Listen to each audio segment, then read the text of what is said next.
കോൺഗ്രസ്സുകാർ എന്നുള്ള ആരോപണം ഉന്നയിക്കുകയുണ്ടായി. നമ്മൾ നേരെ വീണ്ടും തൊട്ടുമുമ്പ് നമ്മൾ നൽകിയ വാർത്തയിലേക്ക് പോവുകയാണ്. ഗോവിന്ദച്ചാമി കണ്ണൂർ സെൻട്രൽ ജയിൽ ചാടിയതിൻ്റെ നിർണായകമായ ദൃശ്യങ്ങൾ തൊട്ടുമുമ്പ് കേരള വിഷൻ ന്യൂസ് നൽകുകയുണ്ടായി.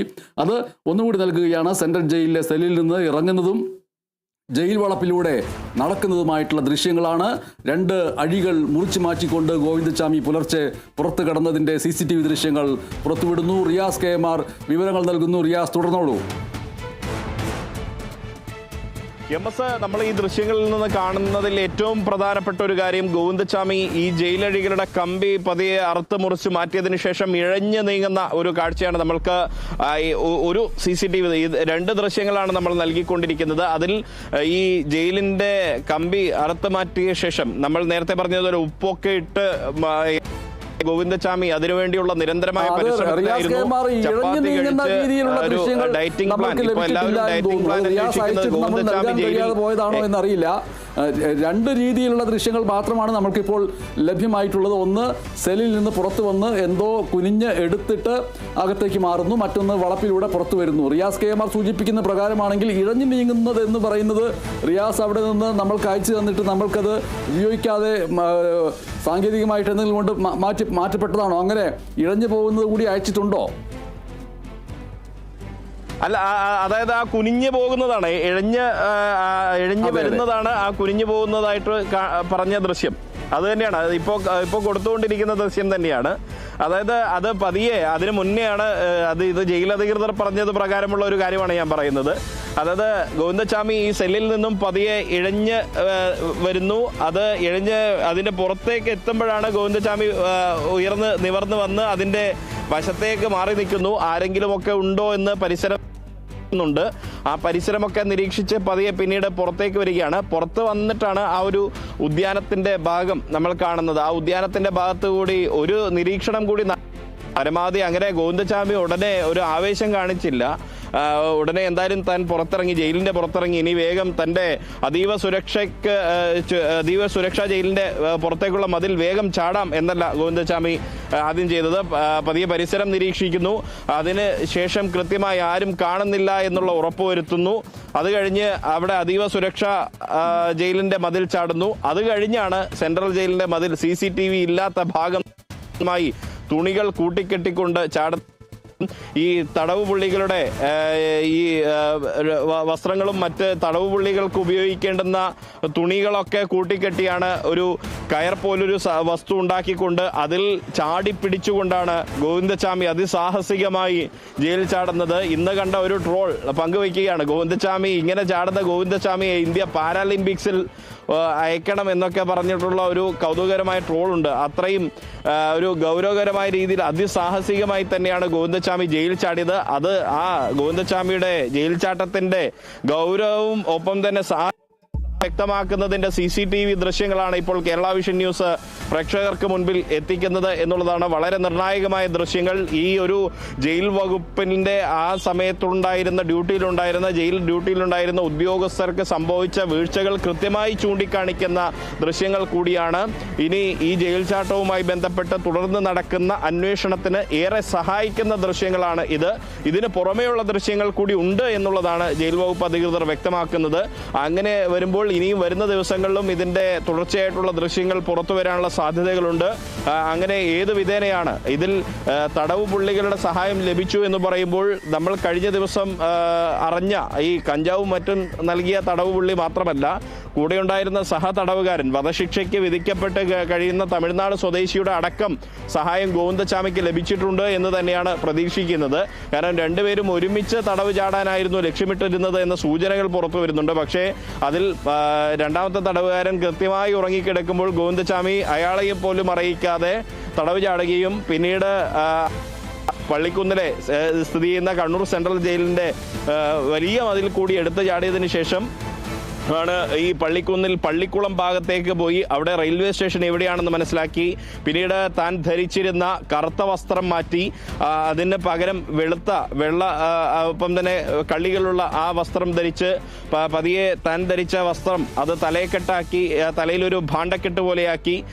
അങ്ങനെ തന്നെ ഈ കൈയുടെ സ്വാധീനക്കുറവ് മറച്ചു വെച്ചുകൊണ്ട് പതിയെ നഗരത്തിലൂടെ ആർക്കും സംശയമില്ലാത്ത രീതിയിൽ, ഒരു കൂസലുമില്ലാത്ത രീതിയിൽ കടന്നു പോകുന്നത് ഒരു കൊലപാതക കേസിലെ, ക്രൂരമായ ഒരു പെൺകുട്ടി, ഒരു യുവതി പീഡിപ്പിക്കപ്പെട്ട് കൊല ചെയ്യപ്പെട്ട കേസിലെ ഏറ്റവും കൊടും കുറ്റവാളിയാണെന്ന് തോന്നൽ ഉളവാക്കാതെ ഗോവിന്ദച്ചാമി പതിയെ നടന്നു പോകുന്ന ഒരു സാഹചര്യമാണ്. പിന്നെയും ചോദ്യങ്ങൾ ബാക്കിയാണ്. അതായത് ഈ തടവ് ചാട്ടത്തിന് ഉദ്യോഗസ്ഥരുടെ സഹായമൊന്നും ലഭിച്ചില്ല എന്ന് പറയുമ്പോഴും ഗോവിന്ദച്ചാമി ജയിൽ ചട്ടങ്ങൾ ലംഘിച്ചുകൊണ്ട് എങ്ങനെ താടിയും ഒക്കെ മുടിയുമൊക്കെ നീട്ടി എന്ന ചോദ്യം അവിടെ അവശേഷിക്കുന്നുണ്ട്.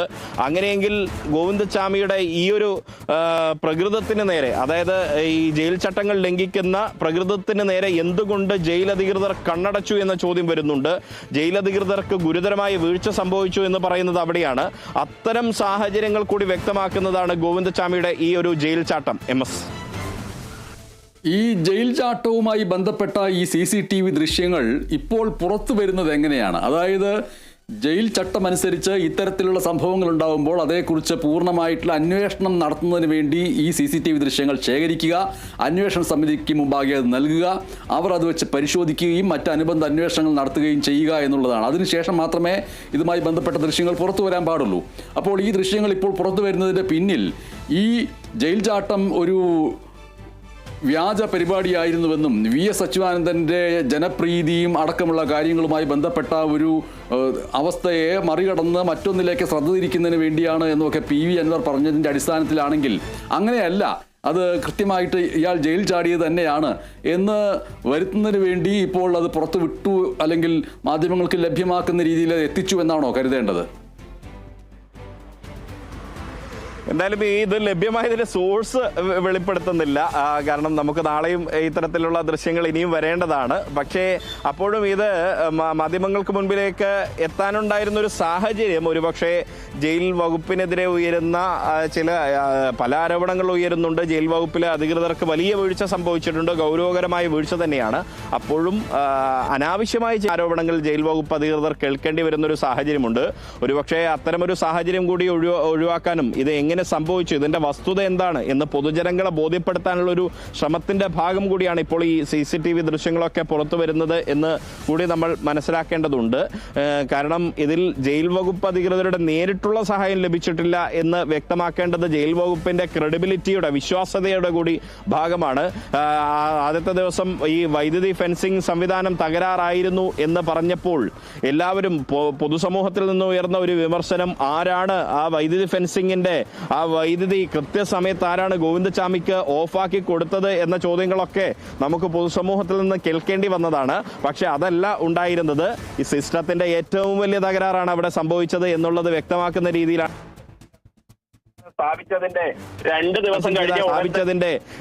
ദിവസം കഴിഞ്ഞ ഉടൻ തന്നെ ഇത് തകരാറിലായിരുന്നു. എന്നാൽ ഈ തകരാറിലായിരുന്ന വിവരം മേലുദ്യോഗസ്ഥരൊന്നും അറിയിച്ചിട്ടില്ല എന്നത് അടക്കമുള്ള ഗൗരവകരമായ വിഷയം ഉണ്ട്. അതുകൊണ്ട് തന്നെ ജയിൽ സൂപ്രണ്ടിനെതിരെ അടക്കം നടപടി സ്വീകരിക്കാനുള്ള ശുപാർശ ജയിൽ വകുപ്പ് മേധാവിക്ക് മുൻപാകെ പോകുന്ന ഒരു സാഹചര്യവും ആഭ്യന്തര വകുപ്പിന് മുൻപാകെ പോകുന്ന സാഹചര്യവുമുണ്ട്. അതായത് ഒരു വൈദ്യുതി ഫെൻസിംഗ് സംവിധാനം ഒരുക്കിയിട്ട് അത് കേവലം 2 ദിവസം മാത്രമേ പ്രവർത്തിച്ചിട്ടുള്ളൂ എന്ന് പറയുമ്പോൾ അവിടെ എത്രമാത്രം ഒരു ഗൗരവകരമല്ലാത്ത രീതിയിലുള്ള നിർമ്മാണ പ്രവൃത്തി അടക്കമാണ് നടന്നത് തുടങ്ങിയ സംവിധാനങ്ങളുടെ പരാജയം എത്രമാത്രം വലുതാണ് തുടങ്ങിയ കാര്യങ്ങളൊക്കെ വളരെ വ്യക്തമാക്കുന്ന രീതിയിലാണ് ഇപ്പോൾ അത്തരം ചർച്ചകളൊക്കെ പോകുന്നത്. അപ്പോൾ സ്വാഭാവികമായും ജയിൽ വകുപ്പിനകത്തുള്ള ഉദ്യോഗസ്ഥർക്ക് അവരുടെ നിരപരാധിത്വം ഒന്ന് തെളിയിക്കണം എന്നുള്ള ചിന്തയൊക്കെ ഉണ്ടായേക്കാം. അപ്പോൾ അതിൻ്റെ ഒരു പരിണിത ഫലമായിട്ട് കൂടിയാണ് ഇപ്പോൾ വസ്തുത എന്തായിരുന്നു എന്ന് ജനങ്ങളെ ബോധ്യപ്പെടുത്താനുള്ള ശ്രമങ്ങൾ ഇപ്പോൾ നടന്നുകൊണ്ടിരിക്കുന്നത്. എങ്കിൽ കൂടിയും ഇതിൽ നിന്നൊന്നും കൈ കഴുകാൻ ജയിൽ വകുപ്പ് അധികൃതർക്ക് സാധിക്കില്ല എന്നുള്ള ഒരു യാഥാർത്ഥ്യമുണ്ട്. മറ്റൊരു കാര്യം MS ഇതിന്റെ സാന്ദർഭികമായി സൂചിപ്പിക്കട്ടെ.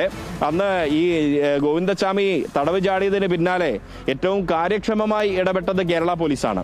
പക്ഷേ ഈ ജയിൽ ചാട്ടത്തിന്റെ പേരിൽ ഏറ്റവും കൂടുതൽ പഴി കേൾക്കേണ്ടി വന്നതും കേരള പോലീസാണ്. അതായത് ഈ കേരള പോലീസുകാരല്ല ഗോവിന്ദച്ചാമിയുടെ തടവ് ചാട്ടത്തിന്റെ ഒരു കാരണക്കാർ എന്നുള്ളത് ജനങ്ങളെ കൂടി ബോധിപ്പിക്കണം എന്നുള്ളത് പോലീസുകാർ വളരെ സങ്കടത്തോടു കൂടി പറയാണ്. കാരണം ഈ ജയിൽ വകുപ്പാണ് അതിന്റെ ഒരു പിഴവ് ഇളവ് വരുത്തിയത്. അപ്പോൾ ജയിൽ വകുപ്പിന്റെ പിഴവ് കേൾക്കേണ്ടി വരുന്നത് പോലീസുകാരാണ്. പക്ഷെ അന്ന് ഗോവിന്ദചാമിക്ക് പിന്നാലെ ഓടി മണിക്കൂറുകൾ കൊണ്ട് കിണറ്റിൽ നിന്ന് നാട്ടുകാരുടെ സഹായത്തോടു കൂടിയാണ് എന്നുള്ളത് പ്രത്യേകം ഓർക്കണം. അങ്ങനെ നാട്ടുകാരുടെ സഹായത്തോടു കൂടിയാണെങ്കിൽ പോലും ഈ തളാപ്പിലെ കിണറ്റിൽ നിന്ന് ആ ഒരു പൊതു കിണറ്റിൽ നിന്നും ഗോവിന്ദചാമിയെ പൊക്കിയെടുത്തത് പോലീസിന്റെ ഒരു ക്രെഡിറ്റ് തന്നെയാണ്. അതുകൊണ്ട് പോലീസിനെ ഈ ജയിൽ ചാട്ടത്തിന്റെ പേരിൽ പഴി പറയരുത് എന്ന് പറയുന്ന ഒരു സാഹചര്യമുണ്ട്. അതേപോലെ തന്നെയാണ് ഈ ജയിൽ വകുപ്പ് അധികൃതർക്ക് കേൾക്കുന്ന പഴിയുടെ ഒരു ആഴം, വ്യാപ്തി കുറയ്ക്കുക എന്നൊരു ലക്ഷ്യം ജയിൽ വകുപ്പിനും ഉണ്ടായേക്കാം. ശരി, ഗോവിന്ദചാമി കണ്ണൂർ സെൻട്രൽ ജയിൽ ചാടിയതിന്റെ നിർണായകമായ ദൃശ്യങ്ങളാണ് കേരള വിഷൻ ന്യൂസ് ഇപ്പോൾ പുറത്തുവിട്ടത്. സെൻട്രൽ ജയിലിലെ സെല്ലിൽ നിന്ന് ഇറങ്ങുന്ന ദൃശ്യങ്ങൾ കാണാം, ജയിൽ കോമ്പൗണ്ടിലൂടെ നടക്കുന്ന ദൃശ്യങ്ങൾ കാണാം. റിയാസ് KMR ആണ് ഈ വാർത്ത കേരള വിഷൻ ന്യൂസിന് വേണ്ടി പുറത്തുവിട്ടത്. അതേസമയം ഇന്ന് രാവിലെ PV അൻവർ മുൻ MLA പറഞ്ഞത്